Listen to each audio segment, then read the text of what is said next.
கர்த்தரை கோபப்படுத்துகிற ஒரு 5 காரியங்கள். முதலாவது, விக்கிரக ஆராதனை செய்யும் பொழுது கர்த்தருக்கு கோபம் வரும்.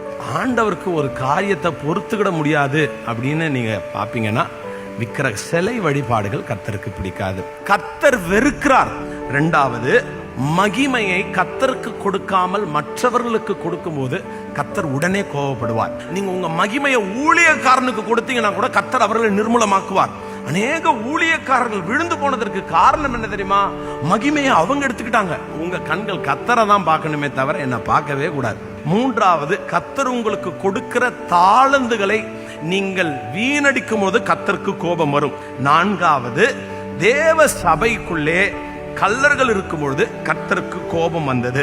சபைக்குள் கலகத்தை உண்டு பண்ணும்போது கர்த்தருக்கு கோபம் வந்தது. கடைசியாய், நீதிமானுக்கு விரோதமாய் உன் கையை நீட்டும் பொழுது கர்த்தருக்கு உடனே கோபம் வரும். கர்த்தரை கோபப்படுத்துகிற காரியம் நம்ம வாழ்க்கையில் இருக்கக்கூடாது.